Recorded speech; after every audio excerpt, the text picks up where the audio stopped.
नमस्कार दोस्तों, आशा करते हैं आपको आवाज़ ठीक जा रही होगी मेरी। तो दोस्तों आज की क्लास शुरू करेंगे एक कमेंट से जो कि हमारी किसी बहन ने लिखा है। उनकी एज भी थोड़ी-सी ज़्यादा नहीं है, हमें लग रहा है आई थिंक 35 तक की उनकी एज है। तो उन्होंने कमेंट में लिखा है कि जब भी वो मेरा वीडियो देखती हैं, तो उन्हें वॉमिटिंग सी आती है। जैसे उन्हें वीडियो देखने का मन करता है और वो वीडियो देखती हैं मेरा, तो उन्होंने लिखा था कि जब भी कोई नए वीडियोज़ आते हैं आपके, तो मैं देखती हूँ। तो उन्होंने कहा था कि आप थोड़े से ना लंबे वीडियोज़ बनाया करिए। तो उन्होंने लिखा था कि लेकिन मेरा देखने का मन करने के बावजूद मुझे वॉमिटिंग आती है। तो अब जैसे कि ऐसा होता है, जैसे कुछ भाई-बहन ऐसा सोचते हैं कि थोड़ा छोटा वीडियो हो तो थोड़ा जल्दी ख़त्म हो जाए और कोई ज़रूरी जानकारी हो, तो वो हमें मिल जाए। पर कुछ लोगों को थोड़ी लंबी वीडियोज़ पसंद होती हैं, तो इसलिए कभी-कभी हम थोड़ी छोटी भी बना देते हैं। जैसे वो उन्होंने ये बात कही कि उनको वॉमिटिंग आती है, तो जो प्यारी बहन है उनसे हम ये कहना चाहेंगे कि आप थोड़ा अपने आप को चेक करा लीजिए। चेक इस तरह से करा लीजिए जैसे अगर आपने साइकिक के बारे में सुना होगा कि साइकिक क्या होता है, तो उस तरह से आप अगर नहीं सुना है आपने तो आप कंसल्ट कर सकती हैं मुझसे कि क्या होता है और आप इसे खुद ही चेक कर सकती हैं अपने घर में। और उन्होंने ये भी कहा था कि जब वो किसी और वीडियोज़ को देखती हैं, जैसे कोई प्रवचन होता है, कोई है ना? जैसे साधु संत महात्मा जी हमारे जो प्रवचन करते हैं, हमें सुनाते हैं अच्छे-अच्छे, वो गीता, रामायण और भागवत वगैरह सुनाते हैं। तो वो बोल रही थी कि उसमें मुझे वॉमिटिंग नहीं आती है, पर आपका जब देखते हैं तो हमें वॉमिटिंग आती है। तो ऐसा क्या होता है कि जब भी हम वीडियोज़ बनाते हैं, हमारे जो बहन-भाई को हम बताना चाहेंगे, तो हम जैसे परमात्मा से थोड़ा-सा कनेक्ट रहते हैं और हम बनाते हैं और हम ये चाहते हैं कि ईश्वर की जो प्रकाश है, वो आप लोगों को भी मिलती रहे। तो हम इस तरह से वीडियो बनाते हैं। तो ऐसा हो सकता है, वैसे तो हम जानते नहीं हैं कि क्या बात है, लेकिन बहुत ज़्यादा चांसेस हैं इस चीज़ की कि आपके ऊपर कोई नेगेटिविटी हो, तो आप इसको ना चेक करा लीजिए। क्या होता है कि कई बार जैसे अगर आप परमात्मा से कनेक्ट होकर कोई वीडियोज़ बनाते हैं, तो वीडियोज़ जो लोग देख रहे होते हैं ना, वो प्रकाश उनको भी मिल रहा होता है ऑटोमैटिक। अगर हम परमात्मा से कनेक्ट हैं और जो लोग वीडियोज़ देखेंगे, तो वो हमारे थ्रू निकल कर उन सभी भाई-बहनों पर जाएगा। अब जब जाएगा और उसमें कोई नेगेटिविटी से कोई प्रभावित है, तो उसको बेचैनी-सी होने लगेगी। कई बार हो सकता है कि ना उसे अच्छा लगे देखना, है ना? और जब वो ना देखे उसके बाद जब वो बंद कर दे वीडियो, तो उसे लगे चलो वीडियो देख लेते हैं और जब वो देखे तो वो देख भी ना पाए। तो कुछ नेगेटिव प्रभाव होता है हमारे ऊपर जिसके कारण ये चीज़ें हमें रोकती हैं क्योंकि वो हमें छोड़कर नहीं जाना चाहती। अब जैसे क्या होता है कि जैसे जो लोग परमात्मा को याद करते हुए कि शांति का प्रकाश लेते हैं, शांति की इच्छा रखते हुए अपने आप को शांत स्वरूप में देखते हैं, मैं शांत हूँ, मैं शांत हूँ। तो उनसे क्या होता है कि शांति की वाइब्रेशन वाइब्रेशन निकलती है। जैसे कोई अगर नेगेटिविटी होगी तो वो शांत, शांत, शांत होती चली जाएगी। लेकिन जब कोई महाकाल के रूप में परमात्मा को याद करेगा तो महाकाल की शक्ति दोस्तों ऐसी है कि वो कालों के काल हैं, कालों के पंजे से छुड़ाने वाले हैं, है ना? तो उन वो जो नेगेटिविटी जो नेगेटिव चीज़ जो किसी भी सोल के साथ चिपकी हुई है, वो छोड़कर नहीं जाना चाहती और महाकाल की एनर्जी ऐसी है कि वो छुड़ा देती है। अब वो छोड़कर नहीं जाना चाहती, तो आपको वो रोकेगी देखने के लिए, आप ना देखें ऐसा, उसे कम्फ़र्ट नहीं होगा। जबकि उसे अगर शांति की प्रकाश दी जाए तो उसे कम्फ़र्ट मिलेगा। वो जाएगी नहीं छोड़ के पर वो शांत, शांत होती चली जाएगी। तो इसलिए प्यारी बहन हम उनसे कहना चाहेंगे कि अगर आप तक मेरा वीडियोज़ पहुँच जाए, तो आप अपने आप को चेक कराने की कोशिश करिएगा। आप चेक करा लीजिएगा कि ऐसी कोई बात तो नहीं है, ऐसी कोई बाधा तो नहीं है आपकी ज़िंदगी में या कुछ और भी आपको फ़ीलिंग आती हो। आपने तो मुझे बस एक ही बात बताई कि आपको वॉमिटिंग होती है होती नहीं है, लेकिन ऐसा दिल करता है कि ऐसी वॉमिटिंग मुझे हो जाएगी। लेकिन जब आप चेक करा लेंगे तो आपको कंफर्म हो जाएगा, या फिर आपको और की कोई अगर इश्यू है तो आप बता सकती हैं, तो उस अकॉर्डिंग भी हम आपको गाइड कर सकते हैं कि ये क्या चीज़ें हैं और क्या नहीं। आपने जो एक लाइन की चीज़ बताई, उसे उसके अनुसार मुझे तो ऐसा ही लगता है, अगर और कोई प्रॉब्लम नहीं है तो। और अगर और कोई प्रॉब्लम है तो आप शेयर कर सकती हैं मुझसे। मेरा नंबर भी रहता है वीडियोज़ में। अगर कभी ऐसा हो जाए कि हम किसी वीडियोज़ में नंबर देना भूल जाएँ, तो आप मेरे दूसरे वीडियोज़ देख लीजिएगा। तो मैं याद करके हर वीडियोज़ पे नंबर डाल देती हूँ। लेकिन कभी-कभी ऐसा होता है कि भूल जाते हैं, नहीं याद रहता और वो डाल दिया जाता है, तो फिर हम कुछ कर नहीं पाते। तो आप कुछ 1-2 वीडियोज़ अगर आप देख लेंगी, तो आपको मेरा नंबर श्योर मिल जाएगा, और वैसे हम कोशिश करेंगे कि इस वीडियो में भी हम अपना नंबर डाल दें। तो हमें लगता है कि आंसर मिल गया होगा आपको। उसके बाद अगर कोई क्वेश्चन बचता है तो आप मुझसे पर्सनली भी कॉन्टैक्ट कर सकती हैं। इसके कोई भी चार्जेस नहीं हैं, बात करने के कोई भी चार्जेस नहीं हैं, फ्री हैं। और अगर कोई प्रॉब्लम होगी तो हम कोशिश करेंगे कि उसे हम सॉल्व करें आपकी। अ, ठीक है? तो आप कंसल्ट भी कर सकती हैं। अगर आपके आस-पास कोई ऐसे परेशान हो तो आप उसको रिकमेंड कर सकती हैं। वो बात कर सकते हैं, कोई भी हो, महिला हो, पुरुष हो, कोई लड़की हो। आजकल तो बच्चे पढ़ने बाहर जा रहे हैं तो उनके साथ तो बहुत सारे इश्यू हो रहे हैं, इमोशनल इश्यू हो रहे हैं। तो मैं काउंसलिंग भी करती हूँ बच्चों का, जो बच्चे परेशान होते हैं। जैसे एक बार मेरे पास एक बच्ची आई जो कि अपने दो फ्रेंड सर्कल से बहुत परेशान थी। मतलब फ्रेंड सर्कल में उसकी सुनी नहीं जाती थी। जैसे वो कोई बात अगर रख रही है तो मानी नहीं जाती थी, और अपनी-अपनी सब बात मान ले रहे हैं, उनकी मान ले रहे हैं, उनकी मान ले रहे हैं, या कोई सबकी मानकर बीच का भी रास्ता निकाल लेते हैं ना कई बार कि चलो ना तुम्हारी ना हमारी, हम ये रास्ता ले लेते हैं। जैसे अगर हम कोई सामान खरीदने के लिए गए और अगर वो सामान हमें ₹100 में मिल रहा है, तो हम कहते हैं कि हम जो है 90 देंगे, ठीक है? या 80 देंगे, सपोज़ हमने कहा हम 80 देंगे और शॉपकीपर ने कहा 90 देंगे, तो फिर क्या कहते हैं कि शॉपकीपर क्या कहता है, ठीक है, ना मेरी ना आपकी, आप 90 दे दीजिए। तो ना 80 से ज़्यादा हो गया और 100 से कम हो गया।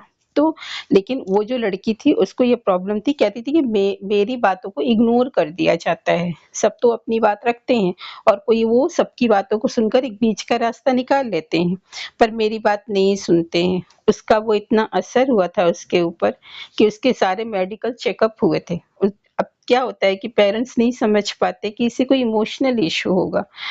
वो सोचते हैं कोई फिज़िकल इश्यू है, उसके हार्ट में दिक्कत हो रही थी, मतलब उसे दर्द हो रहा था।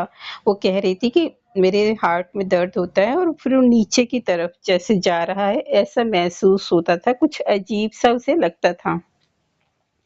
जब उसके सारे मेडिकल चेकअप हो गए तो उसकी कुछ भी उसका निकल कर नहीं आया। अब जब निकल कर नहीं आया तो पेरेंट्स को लगा कि सब ठीक है, बच्चे थोड़ा नाटक भी करते हैं, उन्हें ऐसा लगा। तो फिर उन्होंने द डॉक्टर तो दवा देते ही हैं, दवा वगैरह दिया तो कुछ टाइम तक ठीक रहता उसका। लेकिन उसके बाद फिर से शुरू हो गया, क्योंकि प्रॉब्लम तो रिज़ॉल्व हो नहीं पाई ना दोस्तों उसकी। तो फिर उसको किसी ने जैसे वीडियो वगैरह किसी ने देखा होगा तो नंबर दिया, तो उस बच्ची ने हमसे बात किया। बात करने के दोस्तों हमने कोई पैसे नहीं लिए उससे, और मैंने उस बच्ची का जो काउंसलिंग की वो भी बहुत कम पैसे में की, क्योंकि वो बच्ची छुप कर करा रही थी अपनी काउंसलिंग। अपने पेरेंट्स को उसने इस बारे में कुछ भी नहीं बता रखा था, क्योंकि पेरेंट्स शायद इस बात को, उसे ऐसा लगता था कि वो इस बात को नहीं समझ पाएँगे, तो वो पेरेंट्स को नहीं बताई थी, तो छुप कर करा रही थी। तो मैं आपको सही में ये बताती हूँ कि मैंने उस बच्ची से बहुत कम पैसे लिए और कई काउंसलिंग के मैंने पैसे लिए भी नहीं उससे, क्योंकि मेरी प्रायोरिटी केवल उसको ठीक करने की थी, क्योंकि वो बच्ची छुपा के कर रही थी और वो घर से दूर थी। अभी उसको किसी का सपोर्ट नहीं मिल रहा था।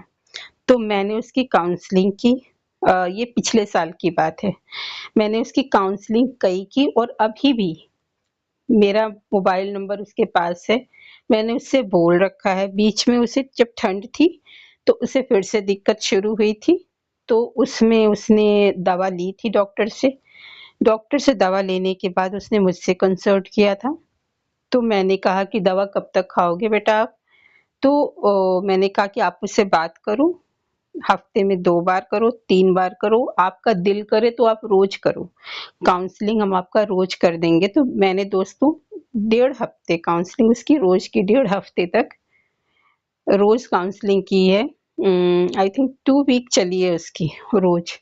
मैंने उसे बहुत सारी काउंसलिंग मैंने उसकी की, बहुत सारे मैंने उसे रास्ते पहले बताए कि कैसे करना है, क्या करना है। मैंने कुछ नंबर उसकी मोबाइल से डिलीट करवा दिए कि आपको डिलीट कर देना है हर जगह से, स्नैपचैट से, ये इंस्टाग्राम से, और जो बच्चे जो भी ये सब चलाते हैं ऐप जिसमें वो अपने दोस्तों का नंबर रखते हैं। हमने कहा ये नंबर, कुछ नंबर बात करते करते ऐसा समझ में आया कि जो वो कुछ नंबर थे वो उसे परेशान कर रहे थे, तो मैंने उन नंबर्स को पहले डिलीट कराया। और मुझे पता था कि अभी लगेगा 6 मंथ इसको ठीक होने में। ये पिछले साल की बात है, ये गर्मी की बात है। गर्मी से शुरुआत हुई। पहले मैंने 1 हफ्ते जब मैंने इसकी काउंसलिंग की तो मुझे समझ में आया ये नंबर हटाना है। नंबर मैंने हटवाया। उसके बाद ठंड में उसको फिर से प्रॉब्लम हुई तो उसने पहले दवा ली। वो दवा समझ लीजिए दोस्तों कि जबरदस्त दवा उसको मिली थी 1 महीने की। उसने उस दवा को केवल 2 दिन खाया है और आज भी वो ठीक है। और आज भी मेरा नंबर उसके पास है, क्योंकि बच्ची है, अकेली है, पेरेंट्स नहीं समझ रहे हैं कि वो उसका इमोशनल इशू है, तो मैंने उसकी हेल्प की। तो ऐसे किसी भी इशू के लिए जो मैं काउंसलिंग भी करती हूँ, बड़े भी काउंसलिंग ले सकते हैं, बच्चे भी ले सकते हैं। जब हम काउंसलिंग सेशन लेते हैं तो धीरे-धीरे हमें पता चलता है कि प्रॉब्लम कहाँ से क्रिएट हो रही है, तो उसे सॉल्व किया जाता है। अब दोस्तों बात करते हैं पास्ट लाइफ रिग्रेशन की। PLR जिसका शॉर्ट नेम है, और पास्ट लाइफ रिग्रेशन इसका फुल नेम है। पास्ट लाइफ रिग्रेशन, जैसे मान लीजिए आपकी कमर में बहुत दर्द है, और जैसे उस बच्ची का था कि उसे हार्ट में दिक्कत हो रही थी, जबकि हार्ट से भी रिलेटेड उसे कोई प्रॉब्लम आई नहीं मेडिकल चेकअप में। ऐसे अगर आपके कमर में बहुत दर्द है या घुटने में इतना ज़्यादा दर्द है और आप चेकअप कराते हैं तो कुछ भी मेडिकल इश्यू नहीं निकलता है। ये तब की बात है। अगर मेडिकल इश्यू निकलता है तो फिर आपको डॉक्टर को दिखाना चाहिए। अगर मेडिकल इश्यू नहीं निकलता है, कई लोग ऐसा कहते हैं कि वैसे तो हमें बहुत प्रॉब्लम है, और जब हम चेकअप कराते हैं तो हमें कुछ भी प्रॉब्लम निकल के नहीं आती जिसकी हम दवा लें। तो जब ऐसी प्रॉब्लम होती है शरीर के अंदर, चाहे वो इमोशनल लेवल पर हो, चाहे वो फिजिकल लेवल पर हो, और चाहे वो फाइनेंशियल लेवल पर हो, ऐसी जब कोई भी प्रॉब्लम होती है तब उसका PLR किया जाता है। वहां से सॉल्व की जाती है प्रॉब्लम को। तो दोस्तों आप भी PLR करा सकते हैं अगर बच्चा छोटा है। और जैसे एक बच्चा जो कि 2 साल का था, और उनकी जो मदर थी वो उसको संभालने में बहुत ज़्यादा परेशान हो रही थी, बहुत ज़्यादा। वो एक ही बच्चा था अभी उनके पास, पहला था, और इतना वो ओवर एक्टिव था कि बहुत परेशान, मतलब बहुत ही ज़्यादा परेशान, बिल्कुल वो सो नहीं पा रही थी। तो उस बच्चे को समझने के लिए उन्होंने अपना PLR कराया था, और PLR कराते समय उन्होंने उस बच्चे को अपनी बहन को दिया था संभालने के लिए, कि 3-4 घंटे के लिए संभालने के लिए। तो और वो ये कहती थी कि जब मेरी बहन, जिसको उन्होंने संभालने के लिए दिया था, कि जब ये आ जाती है ना तो बच्चा बहुत शांत हो जाता है, बिल्कुल शांत हो जाता है। लेकिन कि मुझे ये नहीं समझ में आता कि जब बच्चा मेरे पास होता है तो उतना ओवर एक्टिव क्यों है, और उसको देखते ही इतना शांत क्यों हो जाता है। तो उनका PLR किया गया था। तो आपको जानकर खुशी होगी कि उनको आंसर मिल पाया, उनको गाइडेंस मिली कि कैसे करना है, क्या करना है, और उनको सीन दिखे कि ऐसा क्यों हो रहा है और क्यों वो उनकी बहन के पास बच्चा बिल्कुल शांत रहता है, उनकी गोद में रहेगा और बहुत शांत हो जाएगा। तो बिल्कुल आश्चर्य होता है कि इतना एक्टिव बच्चा, जो कि ऐसा लगे कि पलंग से कूद जाए, ना उसे वहाँ से डर, न मतलब उनका कहना था कि उसे डर नहीं है या समझ नहीं है ना? जैसे बच्चा एक बार गिर गया तो अगर उसे चोट लग गई ना तो दोबारा वो प्रयास नहीं करता। अगर जैसे एक बच्चा मैंने देखा था कि वो बार-बार कुकर छूने की कोशिश कर रहा था, तो उनकी जो मदर ने एक बार उसे टच करा दिया कुकर, और कुकर बहुत गर्म था। हालाँकि ये गलत है प्रोसेस, ऐसा बिल्कुल भी नहीं करना चाहिए। मदर तो समझदार है ना, बच्चा छूने की कोशिश कर रहा है तो। लेकिन उन्होंने उसे टच कराया और उसके बाद उस बच्चे ने ठंडे कुकर को भी नहीं कभी छुआ, जिस कुकर में कुछ भी नहीं है। वो उस बनावट को ही देख के जान जाता था कि जैसे ये छुएगा तो इसे तकलीफ होगी, अगर टच करेगा तो इसे तकलीफ होगी, तो वो टच नहीं करता था। ये होते हैं नॉर्मल बच्चे। अब जैसे ये बच्चा कई बार पलंग से भी गिर गया, चलता जा रहा है और गिर गया, ठीक है, चोट आ गई। अब उसके बाद दोबारा भी वैसे ही, तिबारा भी वैसे ही। छत पे अगर जो है बार जाना हो तो वहाँ से भी गिर सकता है। तो कह रही थी कि इतना ज़्यादा एक्टिव है वो बच्चा, इतना ज़्यादा एक्टिव है कि हम बहुत ज़्यादा परेशान हैं, हम पति-पत्नी दोनों ही। तो जब उनका पीएलआर किया गया था, तो वो निकल कर आया कि वो जो बच्चा है और जो उनकी बहन है, जिनकी गोद में वो बिल्कुल शांत रहता है, वो दोनों पिछले जन्म में हस्बैंड वाइफ थे और उन दोनों के बीच बहुत ज़्यादा प्यार था। तो वो पूरी स्टोरी निकल कर आई और इनके साथ क्यों ऐसा ओवर एक्टिव है, इसकी भी पूरी स्टोरी निकल कर आई, क्योंकि इनके थ्रू कुछ उस बच्चे के लिए हो गया था। तो वो अपना पूरा अकाउंट करने आया था, अकाउंट को पूरा करने, लेकिन जैसे जब स्पिरिट गाइड से पूछा गया कि ये बच्चा रहेगा, क्योंकि इतना ओवर एक्टिव था कि नहीं पता कि कब क्या हो जाएगा, कहाँ से वो कूद जाएगा, कहाँ से क्या हो जाएगा, है ना? तो एक होता है बच्चा एक्टिव, है ना? एक्टिव बच्चे अच्छे लगते हैं, लेकिन जो ओवर एक्टिव होते हैं, वो नहीं सँभाले जाते और वो ऐसा लगता है कि अगर ये ऐसे ही रहेगा, तो ये कभी भी स्कूल कैसे जाएगा, पढ़ेगा कैसे?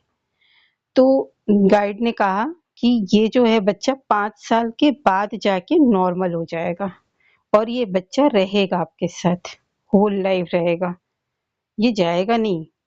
पर ये 5 साल के बाद होगा, अभी 3 साल आपको और सँभालना है। और उनके कुछ क्वेश्चन और भी थे, तो सारे क्वेश्चन लिए गए और उसके आंसर भी मिले। दोस्तों, तो पीएलआर जो है ना, पास्ट लाइफ रिग्रेशन, ये आप अपनी हर प्रॉब्लम के लिए करा सकते हैं। अगर आपको हेडेक है और वो दवा से न जा रहा है, ना आपने सारे उपाय कर लिए, ना उससे जा रहा है। मैंने एक देखा था, बहुत पहले की बात है, 20 साल पहले की बात है, कि उनको इतना हेडेक होता था कि एक बार उनका हेडेक शुरू होता था 48 आवर्स और उसके बाद 2 दिन का गैप और फिर 48 आवर्स, ये उनके मतलब सालों-साल चले हैं ये प्रक्रिया। अब उस समय तो पीएलआर वगैरह था नहीं, तो वो दवा खाते थे, दवा का भी असर नहीं होता था, सर को ऐसे कपड़े से ठीक से अच्छे से बाँध के, मतलब वो बिल्कुल बीमार से हो जाते थे। वो सर दर्द उनका ऐसा होता था कि उनको वॉमिटिंग तो नहीं होती थी, पर उनका खाना-पीना हर 2 दिन पे बंद हो जाता था। हर 2 दिन पे 48 आवर्स के लिए बंद, तो शरीर से भी कमज़ोर होते जा रहे थे। तो उनका मेडिकल चेकअप भी किया गया, उसमें भी कुछ नहीं निकला। लेकिन अब उस वक़्त ऐसा कुछ ये सब उपाय थे नहीं कि किए जाएँ, रेकी वगैरह भी उस समय पता नहीं थी कि नहीं, लेकिन मोबाइल भी नहीं था तो इतनी सब चीज़ें पता भी नहीं चलती थी। अभी तो ऐसा अच्छा टाइम आ गया है कि आप हर चीज़ सीख सकते हैं, हर चीज़ के बारे में जान सकते हैं। कोई भी बुक है तो आप उसे गूगल से निकाल सकते हैं, पढ़ सकते हैं, डाउनलोड कर सकते हैं, ऑनलाइन खरीद सकते हैं, कितनी सारी सुविधाएँ हो गई हैं। पर उस टाइम तो था नहीं, तो उन्होंने उसको बहुत सफ़र किया है, बहुत। मतलब बिल्कुल मेरे बगल में थे और मैं उनको देखती थी तो मैं सोचती थी कि कैसे उनके मतलब घर में जो भी मेंबर्स थे, उनके सर में तेल लगाते थे, उनको है ना प्रेस करते थे उनके सर को, पर कुछ असर ही नहीं होता था उनके। वो कहते थे छोड़ दो ये तो अपने आप ही ठीक होने वाला है, क्योंकि जिसके साथ होता है उसको तो एक्सपीरियंस हो जाता है ना उन चीज़ों का कि कैसे ठीक होगा। तो उनके साथ ये चीज़ें रहती थी कि वो उन्होंने पूरी ज़िंदगी उसको सफ़र किया है। लेकिन अब तो दोस्तों पास्ट लाइफ रिग्रेशन हो गया है, तो आपको सफ़र करने की बिल्कुल भी ज़रूरत नहीं है। उसका आपको इलाज इसलिए भी कर लेना है क्योंकि अब लोगों में उतनी सहनशीलता रही नहीं। अब आपकी जो समय के अनुसार जो तमोप्रधानता सृष्टि की बढ़ी है, उस अकॉर्डिंग हमारे पास कई ऐसी प्रॉब्लम्स होती हैं जिसका हमारे पास सॉल्यूशन नहीं होता। इसके लिए तो हम कुछ नहीं कर सकते। अब जैसे किसी की शादी हो जाए किसी से और दोनों की आपस में बन ना रही हो, या तो फिर वो अलग हों, लेकिन अलग होना इसका कोई सॉल्यूशन होता नहीं है। तो कुछ तो चीज़ें ऐसी होती हैं हमारी लाइफ में जिसको हम सॉल्व ही नहीं कर पाते, लेकिन जिन चीज़ों को हम सॉल्व कर सकते हैं उनको हम ज़रूर सॉल्व करेंगे। तो पास्ट लाइफ रिग्रेशन उनमें से ही एक ऐसी टेक्निक है, एक ऐसी विधि है जिसके द्वारा हम आपकी लाइफ को सुलझा पाते हैं, या हमारी लाइफ में भी अगर कोई प्रॉब्लम आ गई तो हम उसे सुलझा पाते हैं। जैसे एक मेरे पास 23 इयर्स की लड़की आई थी जो अपने घर से दूर पढ़ने के लिए आई थी, और पढ़ते-पढ़ते उसने थोड़ी जैसे बच्चों को पढ़ाना भी शुरू कर दिया था। घर जाके कोचिंग वगैरह देना ऐसे शुरू कर दिया था, और उसका उसी शहर में सेटल होने का इरादा था। हालाँकि वो तैयारी भी कर रही थी और उसका ये कहना था कि अगर उसकी प्रिपेयरिंग में उसकी कोई जॉब नहीं लगती है, तो वो टीचिंग में अपना भाग्य आज़माएगी और टीचिंग के थ्रू अपने रोज़गार को खोजेगी। तो उसने कहा कि जैसे छोटे-छोटे बच्चों का 5-5 बच्चों का जो 10th के हैं, 10th के बच्चे, 8th के बच्चे, तो 2-2 बच्चे, 3-3 बच्चे भी अगर मुझे मिल जाएँगे तो मैं अपने घर में पढ़ा लूँगी। और अभी तो वो जा-जा के भी पढ़ाती थी। तो उसको एक रूममेट मिली, किराया थोड़ा ज़्यादा था, तो जैसे बच्चे शेयर करके रहते हैं, तो जो रूममेट मिली उसको, उसके थ्रू जो है बहुत सारी प्रॉब्लम्स आने लगी। जैसे वो रूम में आई, तो वो ऐसा कह रही थी कि ऐसा लगता है जैसे जो मेरी रूममेट है, वो मेरी हर चीज़ को छीन लेना चाहती है मुझसे। जैसे उसे लगता है कि जैसे मेरी हर चीज़ उसकी है। और जैसे कि जो वहाँ के ओनर थे, वो बहुत अच्छे थे, पर बोल रही थी कुछ न कुछ कह के उनको भी मेरे खिलाफ उसने भड़का दिया। ये आते ही ऐसा तूफ़ान मेरी ज़िंदगी में क्यों आ गया? और अब जाने का नाम नहीं ले रहा है। तो उसका एक बॉयफ्रेंड भी था उस बच्ची का, जो उसकी रूममेट थी। तो बोल रही थी कि वो तो मुझे अजीब नज़रों से देखता है, मतलब जैसे बिल्कुल लाइक नहीं करता, और मेरी हर चीज़ को छूती है, मेरी हर चीज़ को जैसे उसे चाहती कि फेंक दे उठा के। और मैं क्या करूँ, मैं बहुत परेशान हूँ। तो वैसे तो वो रूम बदल सकती है, लेकिन ऐसे वो टाइम में फँस गई कि वो रूम भी नहीं चेंज कर पा रही थी और ना उसे अपनी लाइफ़ से हटा पा रही थी। तो उसको एक ये क्वेश्चन था पास्ट लाइफ रिग्रेशन कराने का, और दूसरे उसके और भी कुछ पर्सनल क्वेश्चन थे, जिसको लेके वो पास्ट लाइफ रिग्रेशन कराना चाहती थी। कुछ शादी-वादी को लेकर भी उसके पास कुछ इश्यू थे, तो उसके लेके कराना चाहती थी। तो उसको वही जब उसने पास्ट लाइफ रिग्रेशन अपना कराया, तो जो गाइडेंस जो उसको मिला स्पिरिट गाइड के थ्रू, कि आपने पहले तो सीन दिखाए कि आपने उसके साथ क्या-क्या किया है। सीन ऐसे उसको दिखाया गया, और सीन में जैसे उसे दिखाया गया कि वो जब ये जो बच्ची थी जो इसकी रूममेट बनकर आई थी, कि सब जैसे इनको लगता था कि सब कुछ छीन लेना चाहती है, तो इन्होंने देखा कि ये जो लड़की जो पास्ट लाइफ रिग्रेशन करा रही थी, ये एक दबंग लेडी अपने आप को देखी पुराने समय में, और अपने हस्बैंड को देखा ओनर के रूप में। एक वो अपने हस्बैंड के छोटे भाई को देखा, और छोटे भाई की पत्नी, जो छोटे भाई की पत्नी थी उसको बहुत ज़्यादा जैसे देवरानी लगेंगी, तो वो बोली कि ये सब कुछ मेरा है।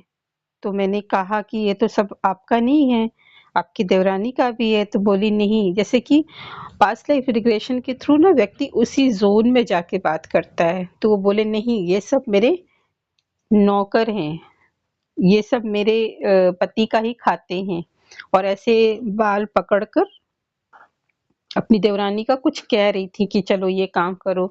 तो मैंने कहा आप ये काम आराम से भी तो कर सकते हैं। तो बोले नहीं, हम आराम से करेंगे तो ये हमारे सर चढ़ जाएंगे। तो फिर कुछ ऐसा दृश्य इमर्ज हुआ कि जो इनकी हस्बैंड की डेथ हो गई। तो ये बहुत ज्यादा रोने लगी, और कुछ ऐसा हुआ कि देवर ने सब पर कैप्चर कर लिया। तो जो कंडीशन इनकी थी और वही कंडीशन अब उनकी बन गई, लेकिन थोड़े टाइम के लिए इनकी डेथ हो गई इसके बाद। तो स्पिरिट गाइड के थ्रू यही आया कि वो जो थोड़ा सा अकाउंट तुम्हारा रह गया है, क्योंकि तुमने कुछ तो झेल ही लिया था, क्योंकि स्थिति बदल गई थी, ठीक उल्टा हो गया था।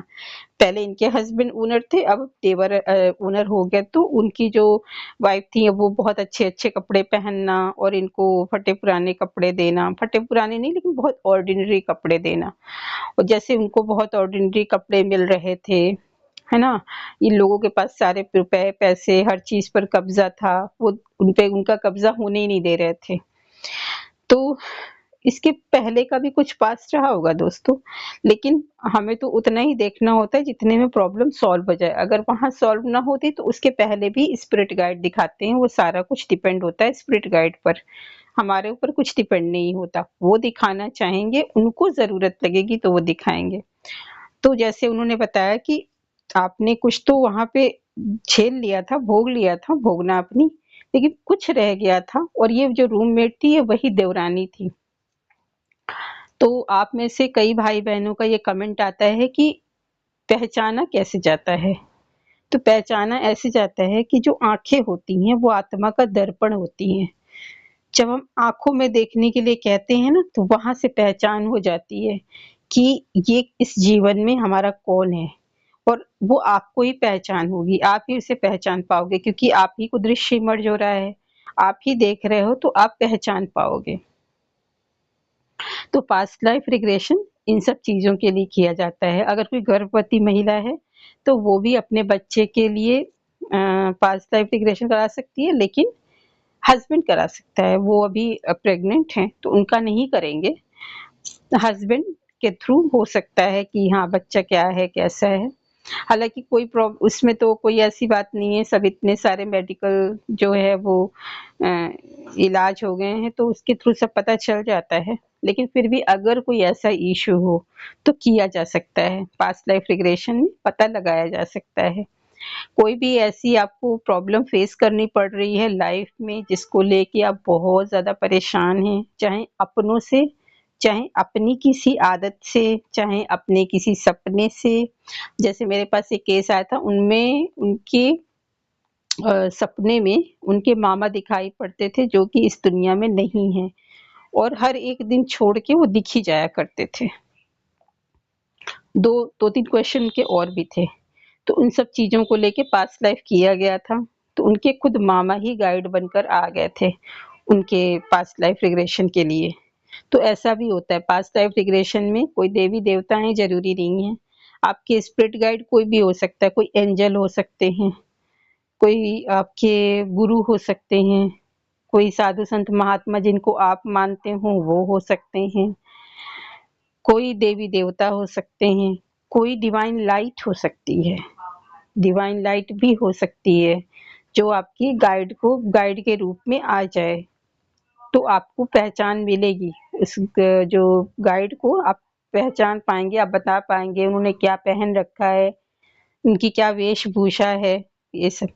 और आप यकीन मानिए दोस्तों, पास्ट लाइफ रिग्रेशन जो चीज है, आप कभी भी इसमें ये नहीं पाएंगे कि आप कभी भी जानवर बनते हैं, कभी भी आप, हम मनुष्य आत्मा का बीज हैं, जो हम जब भी बनेंगे मनुष्य ही बनेंगे, कभी भी जानवर हम नहीं बन सकते, ऐसा हो नहीं सकता है।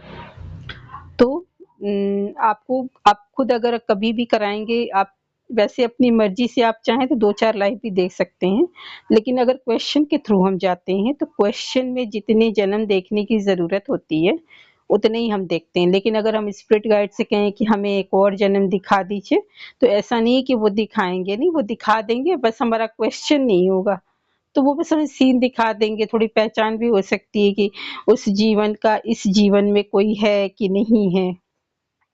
तो इन सब चीज़ों को लेके पास्ट लाइफ रिग्रेशन किया जाता है।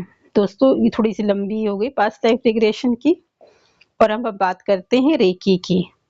रेकी के कई लेवल्स होते हैं। तो रेकी में आप बच्चे की रेकी कराइए, बड़े की रेकी कराइए। अगर किसी के सर में दर्द है तो पास्ट लाइफ रिग्रेशन आप ना करा के रेकी भी करा सकते हैं, उससे भी आराम मिल जाता है। जैसे हमारे एक भाई हैं, तो उन्होंने भी कहा है कि अगर पास्ट लाइफ रिग्रेशन से अगर सफलता ना मिले तो मेरा उनका मन शांत नहीं हो रहा है। उनकी कुछ पर्सनल प्रॉब्लम है जो उन्होंने मुझे बताई है। तो दोस्तों पर्सनल प्रॉब्लम को वीडियोज़ में शेयर वैसे नाम के थ्रू तो नहीं करेंगे, लेकिन अगर कभी हमें स्टोरी बतानी होगी तो फिर उसके लिए अलग वीडियोज़ बनाएँगे केवल पीएलआर स्टोरी की, क्योंकि इसमें तो आप लोगों को जानकारी दी जाती है कि पास्ट लाइफ रिग्रेशन क्या होता है, कैसे किया जाता है, क्या फ़ायदे होते हैं, किन-किन प्रॉब्लम्स के लिए हम कर सकते हैं, रेकी क्या होता है, रेकी के फ़ायदे क्या होते हैं और रेकी किन-किन प्रॉब्लम्स के लिए किए जा सकते हैं। तो अगर पीएलआर की स्टोरी शेयर करेंगे तो अपने आप में ही वीडियोज़ बड़े हो जाएँगे। तो ये वीडियोज़ फिर क्लास के लिए नहीं हो पाएगा, क्लास में इसको कराना होता है। तो इसीलिए पीएलआर स्टोरी के छोटे-छोटे फॉर्म्स हम आपको बताते हैं, जिससे आप एग्ज़ाम्पल के थ्रू आप समझ पाएँगे कि इसे किस लिए कराया जाता है और इससे क्या-क्या फ़ायदे होते हैं। जैसे बच्चों को एग्ज़ाम्पल्स देके पढ़ाते हैं तो उन्हें समझ में आता है, क्योंकि वो कनेक्शन हो पाता है, कनेक्ट कर पाते हैं। तो जो रेकी है, जैसे मान लीजिए सर में दर्द हो रहा है, तो आप उसके लिए रेकी करा लेंगे, सर के दर्द में आपको बहुत आराम हो जाएगा। और जैसे मैंने एक बताया जिनको सर में दर्द होता था, इस वीडियो में पहले मैंने बताया कि कैसे उनके हर 2 दिन के बाद 48 आवर्स के लिए दर्द होता था। तो ऐसी किसी प्रॉब्लम के लिए आपको कुछ दिन के लिए रेकी करानी पड़ेगी, कुछ दिन नहीं, कुछ दिन कराएँगे और ऐसा करके कुछ महीनों के लिए करानी पड़ेगी।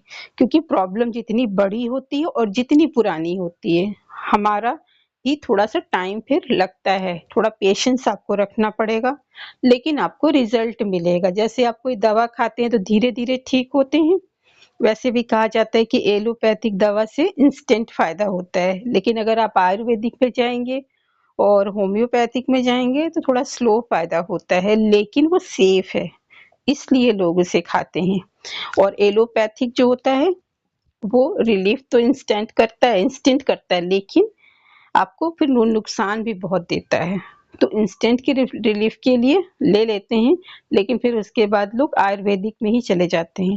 तो उसी तरह से रेकी है, रेकी के लिए भी आपको थोड़ा टाइम देना पड़ेगा कि जितनी चीज़ें पुरानी हों, आपने सुना होगा ना कि कोई कुछ हुआ और वो नासूर सा बन गया, तो उसको ठीक होने में भी फिर उतना ही टाइम लगता है। तो ऐसे ही कोई भी आपका दर्द है, कोई भी आपका इमोशन है, कोई रिलेशनशिप अगर इश्यू है, उस अगर वो भी बहुत पुराना है, तो धीरे-धीरे वो हैंडल होने लगता है, लेकिन हाँ, ये है कि तुरंत से सुधार होने लगता है। आपको रिलीफ़ मिलना शुरू हो जाएगा, लेकिन वो धीरे-धीरे, धीरे-धीरे रिकवर होता जाएगा। लेकिन अगर आपने बीच में स्टॉप कर दिया, तो वो पूरी प्रक्रिया हो नहीं पाई, तो बहुत चांसेस हैं कि वो फिर से तुरंत नहीं पूरा फिर से पलट जाएगा, लेकिन कुछ महीनों में या कुछ सालों में जाकर फिर से वो एज़ इट इज़ हो जाएगा। तो अगर रिज़ॉल्व करानी हो तो पूरी तरीके से आपको रिज़ॉल्व कराना चाहिए, ताकि आपका वो इश्यू जो है फिर से वो पलट कर ना आ सके।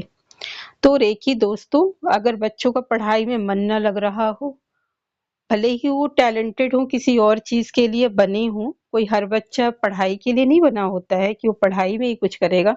किसी का क्रिकेट खेलने में बहुत मन लगता है, किसी के और सारे गेम्स हैं, किसी को सिंगिंग बहुत पसंद है। तो उनके उस टैलेंट को हवा देनी चाहिए, उनके उस टैलेंट को उभारना चाहिए, उसमें उनके उस टैलेंट को पाने के लिए उनका साथ देना चाहिए, वो कहाँ से और सीख सकते हैं, प्रैक्टिस करने का टाइम देना चाहिए। लेकिन दोस्तों फिर भी 12th तक की पढ़ाई या ग्रेजुएशन लेवल तो हर पेरेंट्स चाहता है कि बच्चा कर ही ले। तो अगर ऐसे में अगर आपको लगता है कि बच्चे का कोई और टैलेंट है और यहाँ केवल पास करने भर की पढ़ाई चाहिए और फिर भी अगर आपको लग रहा है कि खतरा है कि वो पास ना हो पाया, तो फिर फिर कहीं और से फॉर्म भराना पड़ेगा। तो ऐसे अगर इश्यू हैं तो आप रेकी करा सकते हैं, तो बच्चे का थोड़ा वो अपना दे पाएगा टाइम, या माइंड उसका उतना कैपेबल हो पाएगा कि वो थोड़ा पढ़ के ज़्यादा समझ पाएगा। लेकिन अगर आपको लगता है कि बच्चे में और दूसरे कोई टैलेंट नहीं है, जो करना है ये पढ़ाई में ही करना है, तो फिर तो दोस्तों बच्चों की पढ़ाई पर आपको एफर्ट डालना ही पड़ेगा, उनकी रेकी करानी ही पड़ेगी, क्योंकि बच्चा अगर पढ़ने मन आज नहीं लगाया तो इसका दोष वो कल आपको ही देने वाला है जब वो बड़ा हो जाएगा। क्योंकि वो तो ये कहकर अपना पिंड छुड़ा लेगा कि हमें तो अकल नहीं थी, हम तो बच्चे थे, पर अकल तो आपको होनी चाहिए, पेरेंट्स तो आप थे। तो दोस्तों आपको गिव अप नहीं करना चाहिए और बच्चों की हर तरह से हेल्प करनी चाहिए। हाँ, डाँटना और मारना बिल्कुल वर्जित है, ये आप नहीं कर सकते हैं। और भी कोई दूसरी हेल्प कर सकते हैं, आप उनकी रेकी करा सकते हैं। पास्ट लाइफ रिग्रेशन बच्चों का नहीं हो सकता, 18 साल से ऊपर वालों का हो सकता है। लेकिन अगर बच्चे के लिए कोई ज़्यादा ही प्रॉब्लम चल रही है, तो माँ-बाप उसके पास्ट लाइफ रिग्रेशन खुद के ऊपर करा के उसका देख सकते हैं, उसके लिए गाइडेंस ले सकते हैं, क्योंकि ब्लड रिलेशन है, तो ब्लड रिलेशन में इसे कराया जाता है पास्ट लाइफ रिग्रेशन। और रेकी के लिए तो आपको कोई प्रॉब्लम नहीं है, रेकी के तो बस आप फोटो भेज दीजिए और जो जिससे भी आप रेकी कराएंगे वो आपकी रेकी कर देगा। रेकी मैं भी करती हूँ, तो आप मुझसे भी करा सकते हैं। बच्चों की आंखें कमजोर हो रही हैं, गला खराब रहता है, पेट में दिक्कत रहती है, उसे डाइजेशन से संबंधित कोई प्रॉब्लम है, डाइजेस्टिव सिस्टम गड़बड़ है, या उसके शरीर में बहुत दर्द रहता है, या वो अगर खेलता है तो जल्दी थक जाता है, या आपकी बिल्कुल भी बात नहीं मानता, आप जो कहते हैं उसका बिल्कुल उल्टा करता है और आप बहुत फ्रस्ट्रेट हो चुके हैं, समझाकर बताकर आपको लगता है हमने हर रास्ता अपनाया और अब कुछ नहीं हो पा रहा है, तो ऐसी कोई भी प्रॉब्लम है तो आप उसे रेकी के थ्रू ठीक कर सकते हैं। कई बार बच्चे कॉलेज जाने के लिए घर से दूर हो जाते हैं, वहाँ उनको कुछ इश्यूज आ रहे होते हैं, अचानक से उन्हें डर लगने लगता है, अचानक से उन्हें कुछ चीजें समझ में आने लगती हैं, वो बहुत परेशान होते हैं या अकेले पड़ जाते हैं। तो वहाँ उनका इम्बैलेंस हो रहा है, जो चक्रास हैं उनके इम्बैलेंस हो रहे हैं, तो आप यहाँ पर उनकी हेल्प कर सकते हैं रेकी करा के, क्योंकि आप जाके उनके साथ हॉस्टल में रह नहीं सकते, आप घर छोड़कर जाकर उनके साथ पीजी में रह नहीं सकते, तो बच्चा अकेले ही स्टैंड करे, इसके लिए